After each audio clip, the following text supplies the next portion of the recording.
வணக்கம். நெருப்பு தமிழன். தளபதி டெல்லியில் வளைகாப்பு நிகழ்ச்சியில் இருக்கிறாப்புல. நல்லா வரும்டா கட்சி. ஏண்டா அவன் கட்சிக்கு தீவிரமாக வேலை செஞ்சிட்ருக்கிறான்.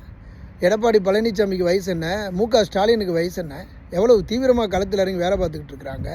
தேர்தல் பிரச்சாரம் பண்ணிகிட்ருக்கிறாங்க, வேட்பாளர்களை தேர்வு பண்ணிகிட்ருக்கிறாங்க. கட்சிகளுக்குள்ளே கட்ட பஞ்சாயத்து உனக்கு சீட்டா எனக்கு சீட்டான்னு இவ்வளோ பிரச்சனையில் எல்லா கட்சியும் இருக்குது. தமிழக வெற்றி கழகத்தில் இருக்கிற தலைவனும் சரி, நிர்வாகிகளும் சரி, எல்லாருமே தருதலையாக இருப்பாங்கன்றதுக்கு உதாரணம். எவனும் பேச்சு மூச்சு கிடையாது. கட்சி எங்கே யார் நிறுத்த போகிறாங்க, தேர்தல் பிரச்சாரம் நடக்குதா நடக்கலையா இப்படின்னு 1008 பிரச்சனை இருக்கும்போது நம்மால் நேராக போய் அட்லி வீட்டில் நான் அட்லி வீட்டினுடைய வளைகாப்பில் கலந்துக்கிறேன், நான் முன்னாடி தனி விமானத்தில் போயிடுறேன், பின்னாடி த்ரிஷா வந்துக்கிட்டு இருக்குது அப்படின்னு த்ரிஷாவோடு ஊரை சுற்றுறதைய கொள்கை கோட்பாடாக வச்சுருக்கிறாரு. எல்லாம் ஒரு மானமுள்ள தலைவன் அப்படின்னு நினைக்கிற பூன்னு துப்பிட்டு போகலாம்.